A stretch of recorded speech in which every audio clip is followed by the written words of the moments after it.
और numerical problem solve कर रहे हैं, ऐसे वैसी किताब की नहीं बल्कि एनसीईआरटी, जिसके लिए हर एक टेस्टिंग एजेंसी, अगर हम एनटीए की बात करें, जेई और नीट जैसे एग्जाम जो करवाती है वो भी एनसीईआरटी को फॉलो करने के लिए बोलती है, एनसीईआरटी पैटर्न को फॉलो करती है। तो प्यारे बच्चों, अगर आप एनसीईआरटी के न्यूमेरिकल लगा रहे हो तो बहुत अच्छा कर रहे हो। और मैंने आप सभी को एनसीईआरटी के ही न्यूमेरिकल करवाए हैं अभी तक, और मैंने कहा था अदर बुक्स के भी न्यूमेरिकल प्रॉब्लम मैं आपको सॉल्व जरूर करवाऊंगा और उसमें से कुछ प्रैक्टिस के लिए भी आपको भेजूंगा। ठीक है, तो आप लोग प्रैक्टिस भी करोगे। समझ में आई बात? तो बच्चों, क्लास की शुरुआत करेंगे। आज की क्लास में भी न्यूमेरिकल प्रॉब्लम सॉल्व करने वाले हैं। पार्ट प्यारे बच्चों 21 है। देख रहे हो, कुछ एक चीज का अंदाजा लगा रहे हो? ये प्यारे बच्चों, ये क्या बता रहा है? ये आंकड़ा बता रहा है कि एक लेक्चर को हम कितना घसीट रहे हैं, मतलब एक चैप्टर को हमने कितना अभी तक आपको पढ़ाया है 21 लेक्चर में। और ना सिर्फ प्यारे बच्चों, आपके सामने एक एक डेरिवेशन मैंने सॉल्व करके सिखाया है। ठीक है, कुछ बच्चों को जिनको फिजिक्स में डर लगता था वो आज किसी भी डेरिवेशन को बहुत आसानी से कर सकते हैं।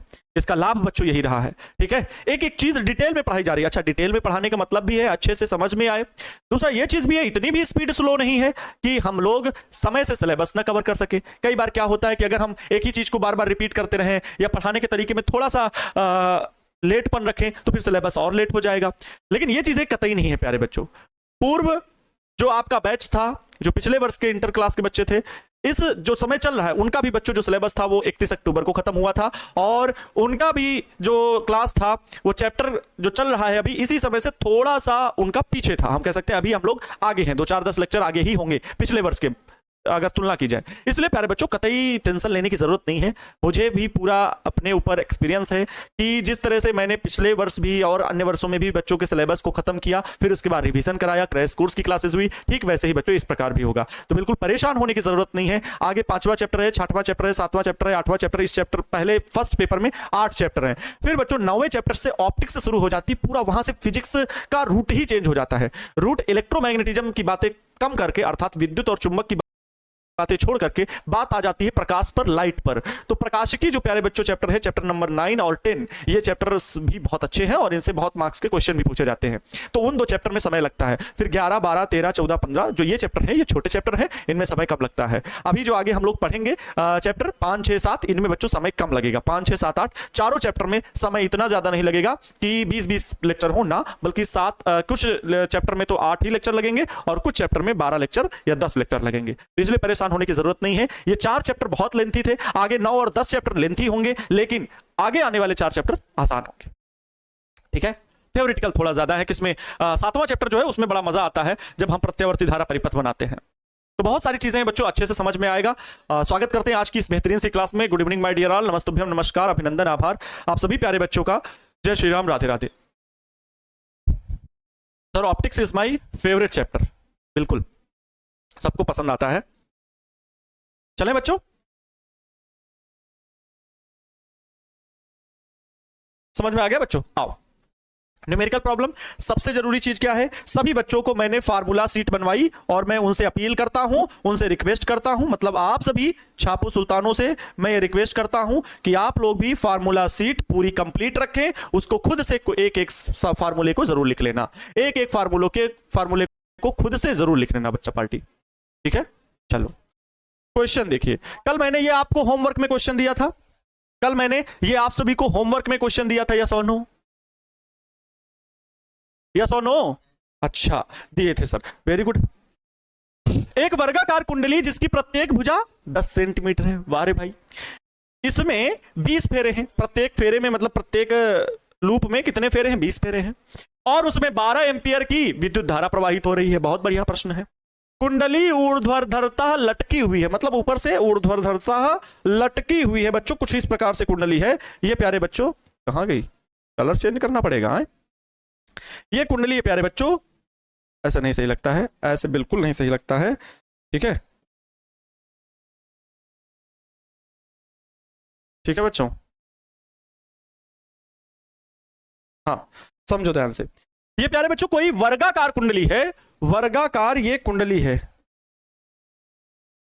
वर्गाकार। ध्यान से देखो, सभी भुजाएं थोड़ा थोड़ा बराबर ही लग रही हैं ना। और बराबर कर दें, और बराबर कर दें, आप सही लग रहा होगा। ध्यान से देखना, बस प्रश्न को अच्छे से समझ लेना, फिर हम लोग पढ़ते इस प्रश्न को लगा सकते हैं। कुंडली ऊर्ध्वाधरतः लटकी हुई है और इसके तल पर खींचा गया अभिलंब 0.80 टेस्ला के एक समान चुंबकीय क्षेत्र की दिशा से 30 डिग्री का कोण बनाता है। मतलब प्यारे बच्चों, ये जो लूप है, ठीक है, ये जो लूप है, ये जो कुंडली है, इस पे जो खींचा गया अभिलंब है प्यारे बच्चों, मान लो ये खींचा गया अभिलंब क्षेत्रफल सदिश को दिखाता है, और यहां पर फैला हुआ है चुंबकीय क्षेत्र। बाबू क्या फैला हुआ है? चुंबकीय क्षेत्र फैला हुआ है। ये है बच्चों मैग्नेटिक फील्ड, ये है मैग्नेटिक फील्ड। बात समझ में आ रही है? ये बच्चों क्या है? मैग्नेटिक फील्ड है, ये है मैग्नेटिक फील्ड। हाँ हाँ हाँ हाँ सर, बहुत बढ़िया, बात समझ में आ गई सर हमें कि आप कहना क्या चाहते हो, आप कहना क्या चाहते हो, ये मुझे अच्छे से समझ में आ गया सर, ये मुझे अच्छे से समझ में आ गया है। बाबू एक चीज गौर करना कि जो भी चीज मैं सिखाता हूं पूरे मन से सिखाता हूं, जो भी चीज मैं सिखाऊंगा पूरे मन से सिखाऊंगा। ये बच्चों कुंडली के तल पर खींचा गया अभिलंब है, जिसे आप क्षेत्रफल सदिश कहते हैं, वेक्टर ए कहते हैं। और ये बच्चों चुंबकीय क्षेत्र की दिशा है वेक्टर बी। चुंबकीय क्षेत्र एक समान फैला हुआ है। ये बच्चों चुंबकीय क्षेत्र की दिशा जो है वो क्षेत्रफल सदिश जो खींचा गया अभिलंब है वो कितने डिग्री का कोण बनाता है? 30 डिग्री का कोण बनाता है। यही हमसे कहा है। और कहा है एक वर्गाकार कुंडली जिसकी प्रत्येक भुजा 10 सेंटीमीटर है, मतलब बच्चों प्रत्येक भुजा का मान कितना है? 10 सेंटीमीटर है, चाहे जो भुजा हो। 20 फेरे लपेटे हैं, चलो ठीक है।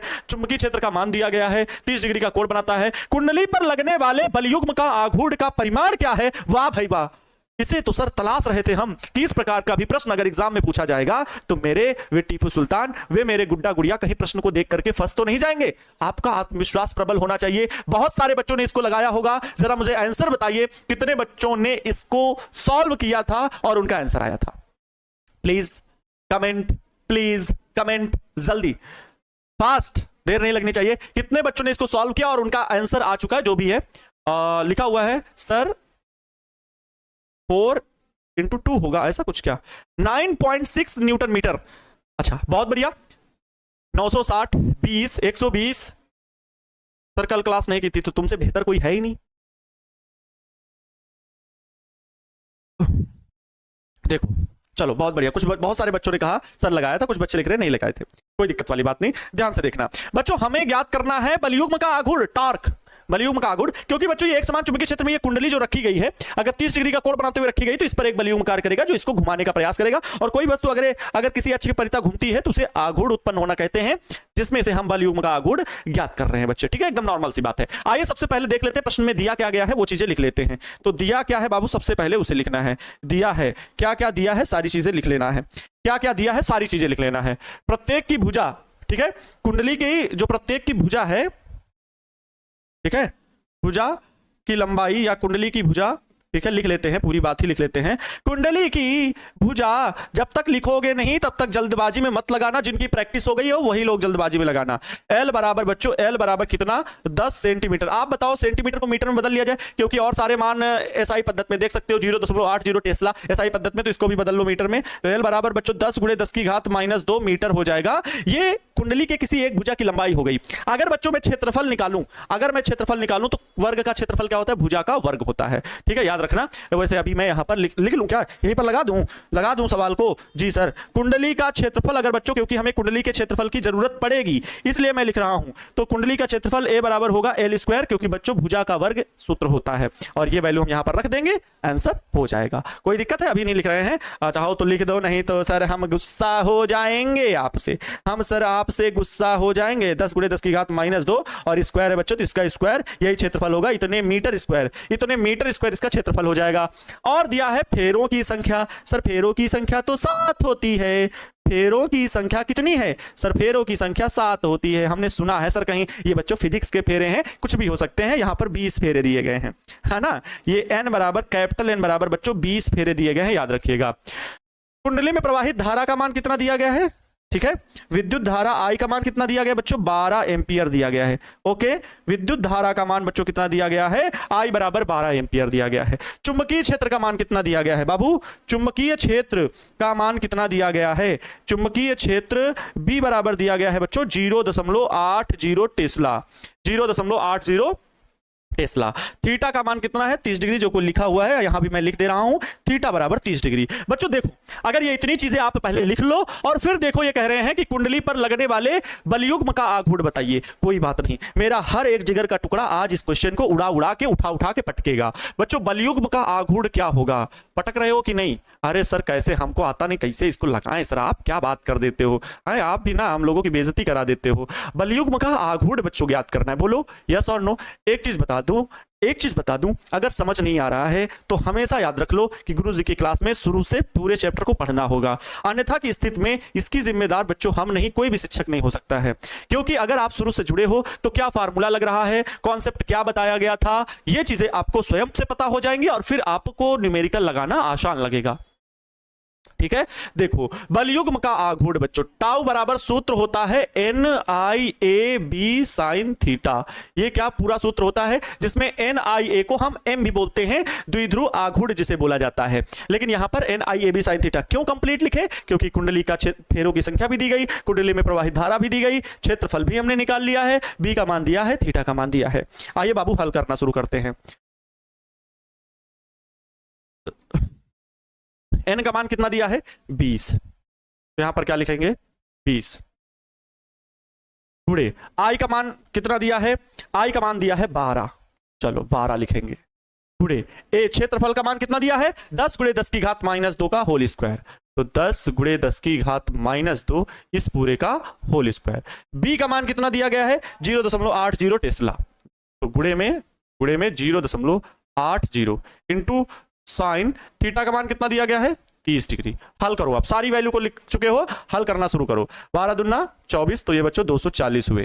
ठीक है, गुणे में 10 का स्क्वायर बच्चों, 10 का स्क्वायर इंटू 10 की घात -2 का स्क्वायर मतलब -4 होगा, इंटू का 0.80 गुणे में बच्चों साइन 30 की वैल्यू कितनी होती है 1/2। साइन 30 की वैल्यू कितनी हुई 1/2। देखो देखते जाओ, सवाल को देखते जाओ, बस कैसे हल हो रहा है, बटे लगाओ। बच्चों यहां पर गौर करना, दशमलव हटाओगे 1 लिखोगे, आगे 2 अंक हैं 2 जीरो बढ़ाओगे, आगे 2 अंक थे बच्चों 2 जीरो बढ़ाओगे। यहां पर बाबू ये होगा कि ये जो 100 है ये 10 की घात 2 से कैंसिल आउट हो जाएगा।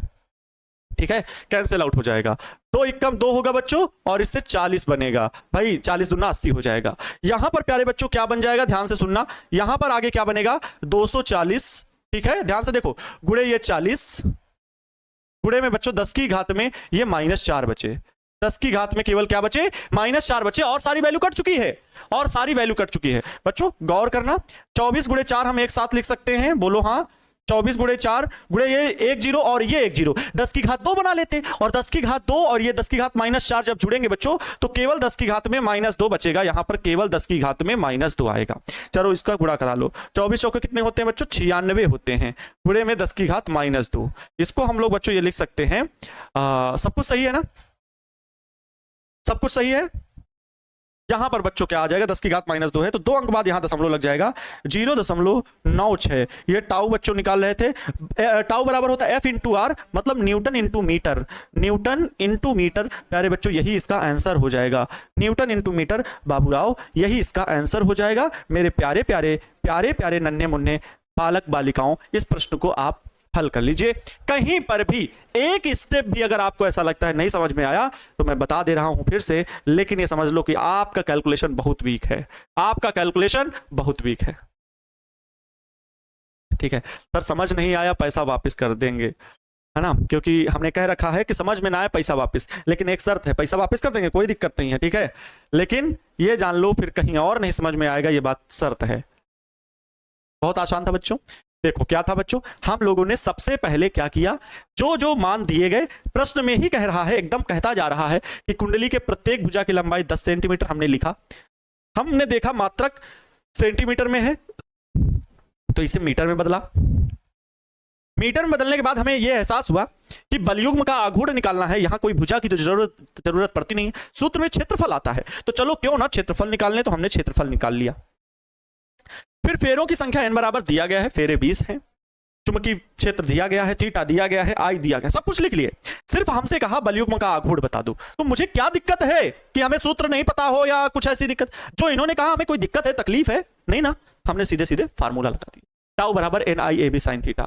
अब आपको एन का भी फार्मूला पता है, एन का भी मान पता है, आई का भी मान पता है, ए का भी मान पता है, बी का भी मान पता है ये, और साइन थीटा तो थीटा का मान भी पता है। अब इसको हल करने में दिक्कत कहां है बाबू?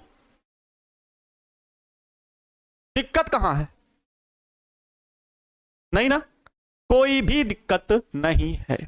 सर 9.6 गुणे 10 की घात -1 लिख सकते हैं बाबू, एकदम लिख सकते हो, गलत नहीं, एकदम नहीं सर आप, हाँ बिल्कुल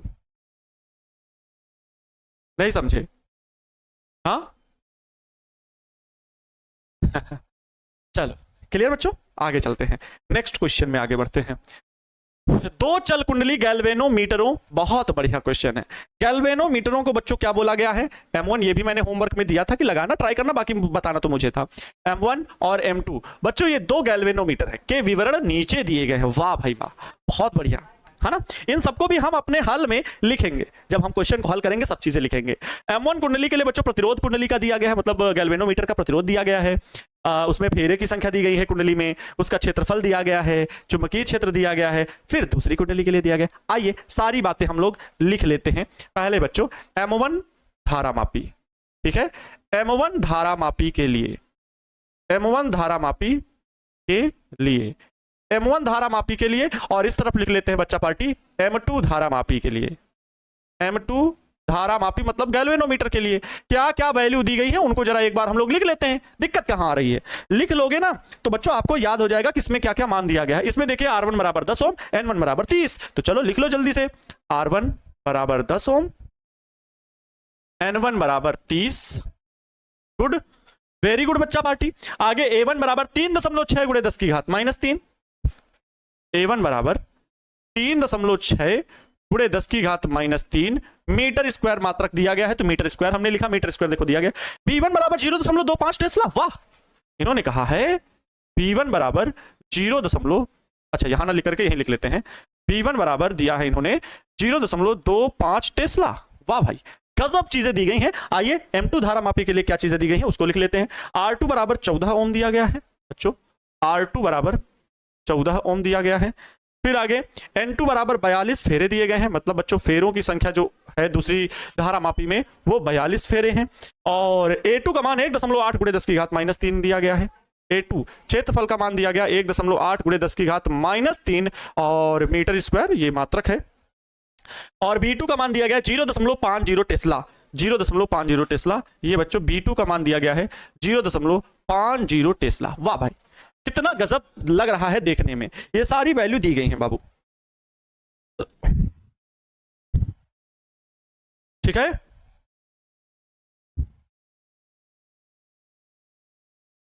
समझ में आ रहा है ना बाबू?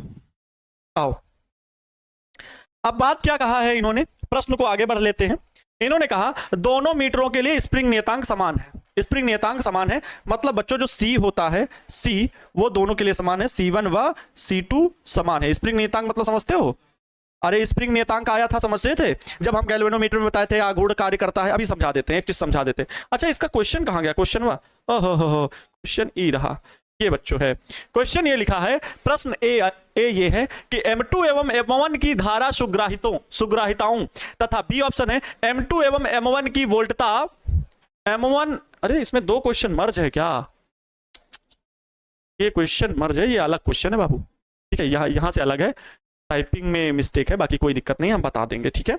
ये बच्चों क्वेश्चन नंबर जो भी हो मान लो, यहां से एक प्रश्न अलग है, ठीक है, यहां से एक प्रश्न बाबू अलग है जो कि अभी आगे हम हल करेंगे। हम लोगों को ज्ञात क्या करना है, सीधा सिंपल है, ए ऑप्शन ये ज्ञात करना है कि M2 एवं M1 की धारा सुग्राहिताओं, और बी ऑप्शन है इसमें M2 एवं M1 की वोल्टता सुग्राहिताओं का अनुपात क्या है, मतलब धारा सुग्राहिताओं और पहले क्या है बच्चों M2, तो मतलब M2 वाली ऊपर, M1 अनुपात में नीचे, इनकी धारा सुग्राहिताओं का अनुपात क्या है, वोल्टता सुग्राहिताओं का अनुपात क्या है। बाबूजी ये प्रश्न में सारी वैल्यू दी गई है। एक चीज मैं यहां पर आपको समझाना चाहूंगा, यहां सिर्फ समझाने के लिए मैं बोल रहा हूं। आपको मैंने बताया था कि जितना ज्यादा टॉर्क होगा विक्षेप उतना ज्यादा ही होगा, बोलो हाँ, जितना ज्यादा बच्चों टॉर्क होगा उतना ज्यादा क्या होगा, विक्षेप होगा। क्या ये चीज याद है आप लोगों को? जितना ज्यादा टॉर्क होगा उतना ज्यादा ही बच्चों विक्षेप होगा। बताया गया था, बल आघूर्ण जितना ज्यादा कार्य करेगा उतना ही अधिक विक्षेप होगा। तो टाउ की वैल्यू बच्चों NIAB ये बच्चों था बराबर में फाई, यही था। अब बच्चों ये जो NIAB है, ठीक है, अच्छा यहां पे क्या था, बराबर का निशान लगा के हल करते ना, हल करो। यहां पे हम लोग, यहां पे जितना ज्यादा टार्क होगा उतना ज्यादा क्या होगा, विक्षेप होगा। फाई क्या है, विक्षेप। यहां से बच्चों अगर हम आई का मान निकालें तो आई अनुक्रमानुपाती बटे में बच्चों NAB जाएगा, NAB इंटू का बच्चों क्या, फाई। अगर हम अनुक्रमानुपाती का चिन्ह हटाते हैं तो आई बराबर आता है बच्चों C अपान में NAB इंटू का फाई। बच्चों ये जो C है इसे हम लोग क्या बोलते थे, कौन बताएगा? ये एक क्या है, नियतांक है, टोटल एक नियतांक है। C अपान में NAB बराबर के, ये क्या है, धारा परिवर्तन गुणांक है। इसे क्या बोलते हैं बच्चों, धारा परिवर्तन गुणांक, धारा परिवर्तन गुणांक बोलते हैं। बोलो याद है, धारा परिवर्तन गुणांक, ये याद है सभी को, किसी को तकलीफ नहीं होनी चाहिए।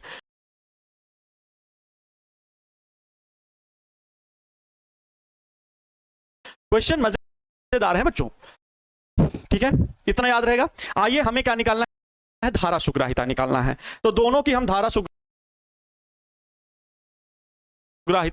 हल कर सकते हैं। यहां से मैं समझाना चाहूंगा बच्चों, ये चीजें देखो कितनी आसान होंगी, अगर हल करोगे तो मजा आएगा। ठीक है, धारा सुग्राहिताओं का अनुपात, तो M2 कुंडली ये है बच्चों और M1 कुंडली ये है। M2 और M1 कुंडली की धारा सुग्राहिताओं का अनुपात ज्ञात करना है। अगर बच्चों में धारा सुग्राहिता का सूत्र क्या बात करूं कि धारा सुग्राहिता का सूत्र क्या होता है, तो कितने बच्चे बताएंगे? धारा सुग्राहिता को अगर बच्चों हम बात करें डेल आई से, जो हम डिनोट किए थे, डेल आई बराबर बच्चों क्या होता है, फाई बटे आई होता है। बोलो, फाई बटे आई होता है।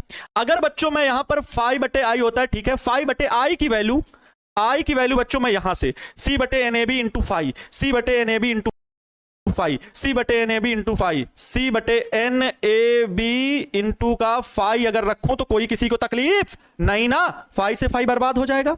बच्चों ये NAB पलट के ऊपर जाएगा तो NAB बटे में सी, NAB बटे में सी, ये डेल आई है, ये डेल आई है, ठीक है, NAB बटे सी है। यह धारा सुग्राहिता का सूत्र हमने इन पदों में व्यक्त कर लिया है।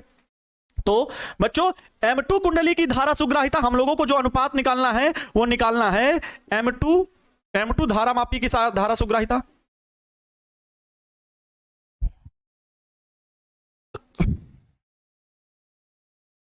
M2 धारा मापी की धारा सुग्राहिता बटे में बच्चों हमें ज्ञात करना है M1 धारा मापी की धारा सुग्राहिता, M1 धारा मापी की धारा सुग्राहिता, यही हमें अनुपात निकालना है, यही हमें अनुपात निकालना है। अब इतना बेसिक से बता दिया कि आपको ये पूरा सूत्र हमने डिस्क्राइब कर दिया और वैल्यू दी गई है सब, M1 के लिए भी M2 के लिए भी, और यहां पे हमने ये फार्मूला तोड़ दिया है। अब बच्चों देखो अनुपात निकालना है, ठीक है, तो यहां पर मैं लिख लेता हूं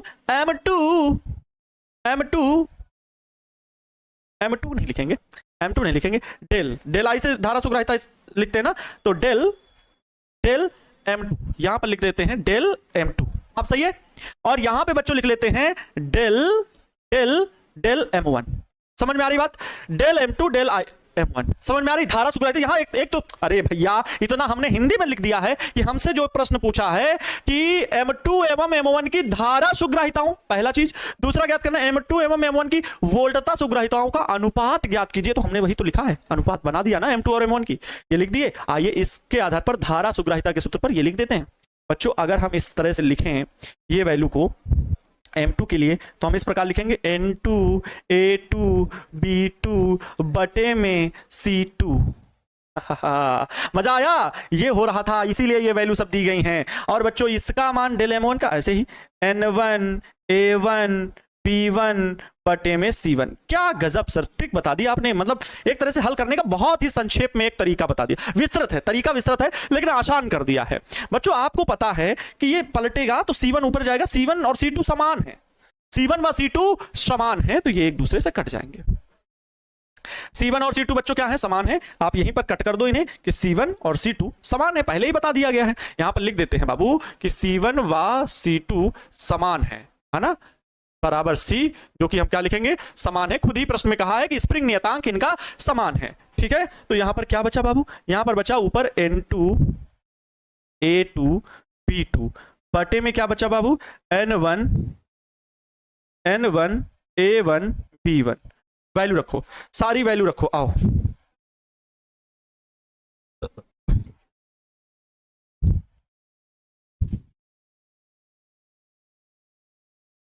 सारी वैल्यू रखिए जल्दी।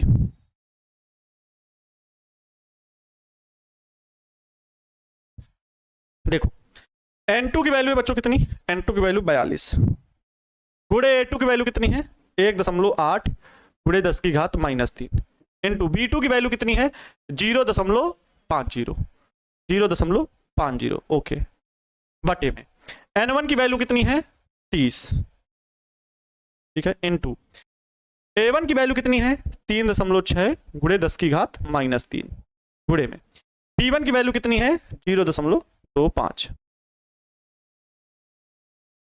ठीक है बच्चों, आप बताओ, हल करो। देखो बच्चों, दशमलव से दशमलव कटा, 10 की घात -3 से 10 की घात -3 कटा, दशमलव से दशमलव कटा, क्योंकि 2 अंक बाद दशमलव है, बराबर अंकों के बाद दशमलव अगर है तो पूरे कट जाएंगे।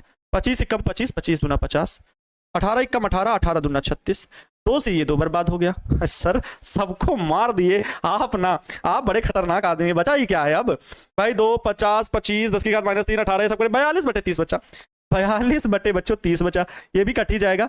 कितना हो जाएगा बच्चों 21 दूना 42, और भाई 2 से अगर काटे तो 21 दूना 42 होगा, और ये 15 दूना 30 होगा, 3 से फिर कट जाएगा, 3 7 21, 3 25 15 बच्चों 7 बटे 5 आएगा। आंसर क्या आएगा इसका 7 बटे 5 आ जाएगा। यहां पर बाबू कितना आएगा 7 बटे 5, आंसर ये आएगा 7 बटे 5 बाबू, इसका आंसर आएगा। धारा सुग्राहिताओं का अनुपात ये आएगा, धारा सुग्राहिताओं का अनुपात ये आएगा।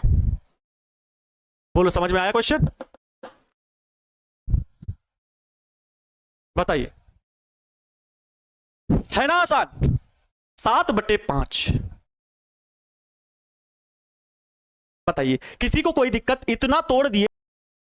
अगर बाबू इस सूत्र को मैंने बताया था यस और नो, क्या मैंने धारा सुग्राहिता बताई थी, मैंने कहा था कि यदि कुंडली में एकांक एम्पीयर की धारा प्रवाहित की जाए तो कुंडली में आया विक्षेप धारा सुग्राहिता के बराबर होता है या धारा सुग्राहिता कहलाता है। बहुत आसान था परिभाषा बनाना, लेकिन इसको हमने तोड़ दिया। यहां आई का मान उस सूत्र से, जो कि पूरा चल कुंडली धारा मापी का एक कॉन्सेप्ट सिखाया था, एक कार्यविधि समझाई थी, उससे मैंने आई का मान निकाल के यहां पर रख दिया। 5 से 5 विक्षेप कट गया, ये वैल्यू आ गई। हमें क्यों ऐसा बदलना पड़ा, क्योंकि बच्चों यहां मान ही ऐसे दिए गए N1 N2 A2, तो इससे समझ में आ गया कि जो हमें ये फार्मूला धारा सुग्राहिता का बनाना है वो इस पद में बनाना है, इसलिए मैंने ऐसा परिवर्तन किया। मेरा कोई कारण और दूसरा नहीं था कि सर क्या हमेशा धारा सुग्राहिता के सूत्र में यही सूत्र लगेगा। नहीं बच्चों, जब कभी धारा का मान दिया जाएगा और विक्षेप का मान दिया जाएगा तब हम ये सूत्र लगाएंगे। लेकिन इसने यहां पर खेल खेला हमारे साथ खेल ये खेला कि पहले आप इसको कन्वर्ट करो और इस पद में बना लो, तब हम आपके साथ रहेंगे, नहीं तो नहीं। समझ में आया? तो ये बच्चों धारा सुग्राहिता के लिए हो गया। इसी प्रकार बाबू आप वोल्टेज सुग्राहिता के लिए निकाल सकते हो, इसी प्रकार आप वोल्टेज सुग्राहिता के लिए निकाल सकते हो। तो ये बाबू जो हम लोग हल किए थे, ये कौन से ऑप्शन के लिए हल किए थे बाबू, ए ऑप्शन के लिए हल किए थे। ए बबुआ ये कौन से ऑप्शन के लिए हल किए थे, ए ऑप्शन के लिए हल किए थे। ए राजा जी ए करे तारा हल। आगे बच्चों बी, हाँ जरूरत मुहूर्त खूबसूरत हो। अब अगला देख लो, ऐसे लिखेंगे M2 धारा मापी की वोल्टेज सुग्राहिता बटे में M1 धारा मापी की वोल्टेज सुग्राहिता, क्योंकि हमसे प्रश्न में ही यहां पर पूछा M2 M1 की वोल्टता सुग्राहिताओं का अनुपात। अब वोल्टता सुग्राहिताओं का अनुपात निकालना है, और पहले M2 लिखा हुआ है, मतलब अंश में M2 और फिर M1 शब्द ले रहा है, तो M1 हर में। ये बात भी याद रखना, ये नहीं कि सर ये तो आप अपने मन से कर लिख देते हो क्या, नहीं बच्चा, जो प्रश्न में बोलता है हम वैसे करते हैं। M2 धारा मापी की, M2 धारा मापी की वोल्टता सुग्राहिता, वोल्टता सुग्राहिता, वाह भाई गजब बात है, वोल्टता सुग्राहिता बटे में M1 धारा मापी की, M1 धारा मापी की वोल्टता सुग्राहिता, M1 धारा मापी की वोल्टता सुग्राहिता। ए बाबू ज्यादा मच नहीं करने का, इधर तुम ज्यादा मच कर रहे हो, इधर हम देख पा रहे हैं, तुम क्या लगता है हम देख नहीं रहे हैं, एक एक चीज दिखती है मेरे को। इधर को बच नहीं, सिर्फ सीखने का, न्यूमेरिकल प्रॉब्लम को बड़ा सीरियस होकर के लगाने का, नहीं बाद में पछताने का, फिर मुझसे मत बोलने का, फिर मैं कुछ नहीं सुनने का। मेरा टारगेट है 100 आउट ऑफ 100 सभी बच्चों को दिलाने का। मेहनत उनकी है, मार्गदर्शन हमारा, बाकी आपकी ही मेहनत है। हम यहां पर खड़े होकर के 1 घंटे आपके लिए मेहनत करते हैं, मार्गदर्शन करते हैं, ये तरीका बताते हैं, और इस तरीके को आपको समझना, सीखना, प्रैक्टिस करना, ये आपका काम है। हाँ, अब देखो, तो ये बच्चों वोल्टेज सुग्राहिता है। अरे सर, यहां जैसे आपने डेल M2 लिख दिया था, तो अब क्या लिखोगे बच्चों? यहां पर मैं क्या करूं बताओ? यहां पर डेल M2 लिख दूं, यहां पर आई ऊपर लगा दूं, सफिक्स में आई ऊपर, आई, ठीक है? इससे समझ में आएगा। या फिर बच्चों ऐसा लिखते हैं, थोड़ा सा लिखने में ना, क्योंकि हम नहीं चाहते कि एक ही जैसे लगे, तो ये लिख लो डेल आई, और ये किसका है? M2 है, तो डेल आई M2। फिर ये है डेल आई, ये क्या है? M1 का है, तो डेल आई M1। ठीक है, आप सही है, आप देखने में भी अच्छा लग रहा है। आइए यहां पे डेल V M2 अपान में बच्चों डेल V M1 बराबर, है ना? बताओ सूत्र क्या पढ़े थे बच्चों? ये धारा सुग्राहिता। अरे सर, इसमें वोल्टेज सुग्राहिता पहले बता तो दो। ऐसा कैसे नहीं बताएंगे? बताएंगे, चलो ये देखो नीचे इसको ले आए। अरे भैया, पहले वोल्टेज सुग्राहिता का सर सूत्र बता दीजिए हम लोगों को। तो बच्चों वोल्टेज सुग्राहिता हम लोग पढ़े थे डेल V बराबर फाई अपान में V। बोलो यस और नो? डेल V बराबर फाई अपान में V। ए बबुआ, एक चीज सुनो, फाई अपान में V इक्वल टू IR भी होता है। ओम के नियम से V इक्वल टू IR होता है। मतलब बच्चों ये जो क्वेश्चन है ना, एक स्टेप फार्मूला वाला क्वेश्चन नहीं कि फार्मूला उठाया रख दिया, नहीं, फार्मूले को चेंज करना है। और इसमें 2 बार चेंज हो गया। एक तो V को हमने IR ओम के नियम में चेंज किया, अब I की वैल्यू C अपान में NAB। हा हा, क्या बात कर दी है सर। पाई की वैल्यू तो फाई लिखे रहेंगे, इसकी वैल्यू बच्चों आई की वैल्यू C अपान में NAB इंटू का फाई और ये इंटू का R। यहां पर बाबू R ने R का कत्ल कर, फाई ने फाई का कत्ल कर दिया, एक दूसरे को मार दिए, बोले हम तुमको नहीं समझेंगे, यहां पर समझौता कोई नहीं करेंगे। NAB बच्चों ऊपर चला गया, तो NAB बटे में बच्चों क्या? CR। कितना साधारण लग रहा है। अब देखो M2 वाला ऊपर, M1 वाला नीचे, ये सूत्र में बच्चों रखिए तो ये होगा N1 A1 B1 बट्टे में C1। अच्छा C1 ना लिख करके, क्योंकि C समान है। हमको समझाने में रोना आ रहा है, C समान है, क्यों C1 C2 लिखे? अब C1 C2 काट देते तो आप कहते हो सर क्यों ये काट रहे? अरे C स्प्रिंग नियतांक जो है वो समान है। अरे चल, कुंडली धारा मापी में स्प्रिंग लगी होती कि नहीं, जो कुंडली को उसी दिशा में घुमा देती, बताए थे वेष्टित स्प्रिंग लगी होती। वेष्टित मतलब ऐठी हुई, नीचे लगी होती है, फास्फर ब्रांच का तार होता है, वही वाला ये उसका नियतांक है। बटे में NAB तो M1 के लिए। अरे सर, अरे तेरी, ये क्या कर दिए हम? ये सब कहा कर दिए हैं, कहा किए हैं? ये कौन था सर? गलत कर दिए थे आप। N2 A2 B2 बटे में CR2। बोलो सही है कि नहीं? जी सर सही है, एकदम सही, आप जो बोले सब सही करते हैं आप। M1 की वैल्यू N1 A1 B1 बटे में CR1। बच्चों एक बात बताओ हमें यहाँ पर, ये C से C कट जाएगा कि नहीं? C से C कट जाएगा कि नहीं? कट जाएगा, हाँ। लेकिन बच्चों ये पलट के R1 ऊपर जाएगा, R2 इसके गुणे में आएगा। देखो किस प्रकार बनेगा, ये बनेगा भाई N2 A2 B2। लेकिन बच्चों ये R1 सबसे पलट के ऊपर चला जाएगा, R1 बटे में होगा N1 A1 B1। लेकिन ये गुणे में R2 रहेगा, क्योंकि ये और अंदर का गुणा होता है बच्चों, बाहर का गुणा होता है। या कह लो पलटते हैं तो ये इसके गुणा में चला जाएगा, तो R2 ये हुआ। अब सब मान दिए गए हैं भाई, इधर को मान निकाल लेने का वैल्यू एकदम आ जाएगा भाई। N2 का मान कितना है? N2 का मान कितना है? N2 का मान है 42, ठीक है। इंटू A2 का मान याद हो गया होगा थोड़ा बहुत, 1.8 × 10 की घात -3 याद आया। B2 का मान कितना है? 0.50, है ना? अरे मेरी याददाश्त बहुत तेज है, मैं बादाम बहुत खाता हूँ। हाँ, 1.8 × 0.50। R2 का मान नहीं है, R1 वहां है गुणे में। R1 का मान कितना है? 10। तो यहां पर बच्चों होगा इंटू में 10, क्योंकि ये देखो R1 गुणे में, बटे में बबुआ, बटे में N1 की वैल्यू कितनी थी? 30 था, इंटू में ये था 3.6 × 10 की घात -3। B1 का मान कितना था? 0.25 इंटू R2 का मान कितना है? R2 का मान है 14 है।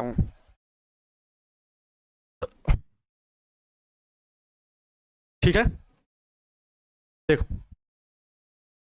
दशमलव ने दशमलव को मारा 18 इक्कम 18, 18 दूना 36, दशमलव ने दशमलव को मारा 25 इक्कम 25, 25 दून 50, फिर ये 2 ने 2 को मारा 10 की घात -3 ने 10 की घात -3 का कत्ल कर दिया। बोलो क्या कर दिया? कत्ल कर दिया। तो बच्चों क्या हुआ फिर आगे? 14 इक्कम 14, 14 दूना 28, 14 तिया 42 आया। 14 तिया क्या आया? 42 आया। फिर बच्चों 3 इक्कम 3, 3 दहा में 30, 10 आया।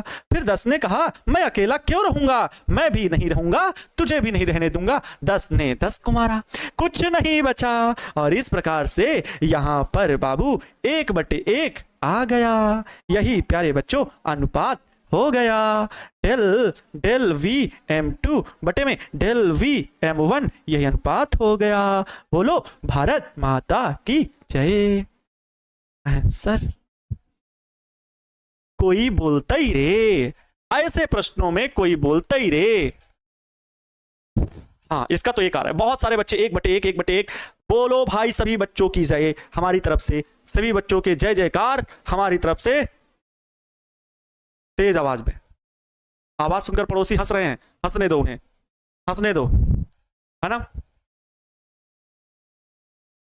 एक सॉन्ग पता है बच्चों, एक प्रार्थना होती है स्कूल में प्रेयर बोली जाती है विद्या मंदिरों में। उसमें शब्द यही बोले जाते हैं, हमको मन की शक्ति देना, मन विजय करें, दूसरों की जय से पहले खुद को जय कहें। हमको मन की शक्ति देना, मन विजय करें, दूसरों की जय से पहले खुद को जय कहें। बच्चों आपका जीवन भी सबसे अमूल्य है, सबसे जरूरी है, इसलिए दूसरों की जय से पहले खुद को भी जय कहना सीखें। आप अच्छे हैं, अच्छे विचार वाले आदमी हैं, आप जैसा दुनिया में कोई नहीं है। और जब ऐसी भावना होगी तो अपने आप को जब आईने में के सामने देखोगे, खुद से प्यार करोगे, खुद को पसंद करोगे, खुद को बनाने के बारे में सोचोगे कि मुझे अपने लिए कुछ करना है, मुझे खुद के लिए कुछ करना है, तब बच्चों आपको मन लगेगा। ठीक है, तब आपको मन लगेगा। ये बिल्कुल सही बात है। क्या आपको अपने अंदर नहीं लगता कि सर मुझे अपने अंदर चेंजेस लाने चाहिए, कि मुझे सुबह 5 बजे उठ करके योगा करना चाहिए, 4 बजे उठ करके ब्रह्म मुहूर्त में उठ करके हमें योगासन करना चाहिए, फिर घर के दैनिक कार्यों में थोड़ा सा हाथ बटाना चाहिए, फिर मुझे विद्यालय स्कूल जाते हैं तो वो जाना चाहिए, या ऑनलाइन कोचिंग करते हैं तो ऑनलाइन बैठ के पढ़ने बैठ जाना चाहिए। एक रूटीन बना लो, अच्छा लगेगा। बताओ समझ में आ गया बाबू? इसे दोबारा समझाने की जरूरत है भाई। देखो टाइम हो गया, 7:50 हो रहा है, 2 सवाल हो गए हैं। 2 सवाल क्या उसमें छिपे हुए बहुत थे। ये क्वेश्चन नहीं है, क्वेश्चन तो बच्चों ये वाला है। अब इसमें ये क्वेश्चन छिपा हुआ है, अब इसको मैं वहां कैसे ले जाऊं? यहां लिखा हुआ है और उसके साथ मर्ज है। इसको मैं आप लोगों के लिए होमवर्क दूंगा, क्योंकि मैं कल फिर एक क्वेश्चन बताऊंगा, है ना। तो इसको मैं आप लोगों के लिए होमवर्क दूंगा। लेकिन बच्चों याद रखना, ये क्वेश्चन का उत्तर ये नहीं, यहां पर नहीं है, यहां से खत्म है, यहां से वो प्रश्न खत्म है, ये दूसरा प्रश्न है। ठीक है, याद समझ में आ रहे हैं? तो चलो अभी मैं इसको हल नहीं करता हूं, ये वाला भी उससे जुड़ा हुआ क्वेश्चन है, तो अभी मैं इसको हटा देता हूं। ठीक है, कल मैं इसको एडिट करवा के अच्छे से रख लूंगा। ये वाला क्वेश्चन देखिए, है ना, ये तो सही है। हाँ ये तो क्वेश्चन है, बढ़िया है, ये तो लगा लोगे। अरे लगा लोगे यार, ये तो बताए हैं क्या? नहीं बताए हैं, लगा लोगे यार ये क्वेश्चन लगा लोगे बच्चों। अगला क्वेश्चन देख लेते हैं, बस खत्म। एनसीईआरटी के बच्चों क्वेश्चन ही खत्म। हाँ एनसीईआरटी के क्वेश्चन ही खत्म हो गए, बताओ क्या बताएं। चलो देख लो, यही देख लो, ये क्वेश्चन देख लो। 30 फेरों वाली एक वृत्ताकार कुंडली, आय हाय हाय, आय हाय हाय। बच्चों ये वृत्ताकार कुंडली है, कैसी फेरों वाली है? 30 फेरों वाली है। कोई बात नहीं, आओ प्रश्न हल कर लेते हैं ये वाला थोड़ा बहुत। 30 फेरों वाली एक कुंडली है, मतलब n बराबर बच्चों कितने? 30 फेरे। फेरे कितने दिए गए हैं? n बराबर 30। और जिसकी त्रिज्या कितनी दी गई? इसमें 2 प्रश्न है, एक ए है और दूसरा प्रश्न भी है। जिसकी त्रिज्या 8 सेंटीमीटर बच्चों, मतलब r बराबर कितना दिया गया है? 8 सेंटीमीटर दिया गया है, 8 सेंटीमीटर दिया, इसे मीटर में बदल लीजिए तो 8 × 10 की घात -2 मीटर हो जाएगा। ठीक है, त्रिज्या दी गई है। और इसमें मतलब धारा 6 एम्पियर विद्युत धारा प्रवाहित हो रही है। मतलब इसमें बच्चों जो है, इसमें जो है 6 एम्पियर की विद्युत धारा प्रवाहित हो रही है। विद्युत धारा का मान दिया गया है I बराबर 6 एम्पियर। ठीक है, 6.0 लिखा हुआ है, कोई दिक्कत नहीं है। 1.0 टेस्ला के एक समान चुंबकीय क्षेत्र में रखा हुआ है। मतलब ये जो कुंडली है प्यारे बच्चों, वो एक समान चुंबकीय क्षेत्र कैसा है, तो ये इस प्रकार का है। ये एक समान का चुंबकीय क्षेत्र बच्चों फैला हुआ है। अरे एक समान है सर ये अरे जैसा ठीक है ना, ये एक समान का चुंबकीय क्षेत्र बच्चों, वेक्टर भी फैला हुआ है। तो बी का मान भी बच्चों दिया गया है, चुंबकीय क्षेत्र का मान जो दिया गया है वो कितना है बाबू, ध्यान से सुन लो, 1 टेस्ला, मतलब 1.0 टेस्ला, कोई बात नहीं। क्षैतिज चुंबकीय क्षेत्र में ऊर्ध्वाधरता लटकी हुई है। क्षेत्र रेखाएं, मतलब जो चुंबकीय क्षेत्र रेखाएं हैं वो कुंडली के अभिलंब से, मतलब जो कुंडली का क्षेत्रफल सदिश बच्चों खींचा गया, क्षेत्रफल सदिश वेक्टर ए, उससे 60 डिग्री का कोण बनाती है। कुंडली का घूमने को रोकने के लिए प्रति आघूर्ण, मतलब घुमाने को रोकने, वही बलाघूर्ण लगाया जाना चाहिए, जिसके परिमाण परिकलित कीजिए। यहां पर भी बच्चों बलाघूर्ण का मान निकालना है, ठीक है, बल आघूर्ण का मान ही निकालना है। तो बल आघूर्ण बराबर बच्चों टाउ बराबर क्या होता है, टाउ बराबर NIAB sin थीटा होता है, NIAB sin थीटा होता है। बच्चों यहाँ वर्गाकार कुंडली ना होकर के वृत्ताकार कुंडली है, वृत्ताकार कुंडली का क्षेत्रफल होता है पाई आर स्क्वायर, तो pi r square b sine theta होगा, pi r square b sine theta हो जाएगा। समझ में आ रहा है ना। ए का मान बच्चों क्या रखेंगे, पाई आर स्क्वायर रखेंगे, क्योंकि वृत्ताकार कुंडली है ये बच्चों, ए बराबर पाई आर स्क्वायर होगा, क्योंकि इसकी त्रिज्या हमने क्या मान लिया है, इसकी त्रिज्या जो है, इसकी त्रिज्या आर है। समझ में आ रहा है, इसका क्षेत्रफल पाई आर स्क्वायर होगा। तो रख लीजिए, एन की वैल्यू भी रख लीजिए, सब कुछ रख के हल कर लीजिए। टाउ बराबर एन की वैल्यू कितनी है बच्चों, एन की वैल्यू है 30, आई की वैल्यू है 6, पाई की वैल्यू सभी को पता है, आओ पहले ये लिख लेते हैं, 30 गुणे 6 इंटू पाई की वैल्यू 3.14 गुणे में, आगे देखिए, आगे देखिए, आर की वैल्यू बच्चों 8 है, 8 गुणे 10 की घात -2 का होल स्क्वायर हो जाएगा, 8 गुणे 10 की घात -2 का होल स्क्वायर हो जाएगा। इसके बाद बच्चों जो है पाई आर स्क्वायर हो गया, बी साइन थीटा, बी की वैल्यू 1 गुणे साइन थीटा, साइन गुणे बी की वैल्यू 1 और साइन थीटा कितना है बच्चों 60 डिग्री। हल कर लीजिए इसे हल कर लेंगे, 18 180 हो गए, गुणे 3.14 हो गया, 8 का स्क्वायर बच्चों 8 8 64 हो जाएगा, गुणे 10 की घात -4 हो जाएगा, गुणे 1 तो है साइन 60 का मान √3/2 हो जाएगा, √3/2 हो जाएगा। हल कर लीजिए इसे, यहां से बच्चों हम लोग हल करेंगे, अगर 2 1 कम 2 होगा और ये 32 होगा, है ना, 32 होगा। समझ में आ रहा है बात।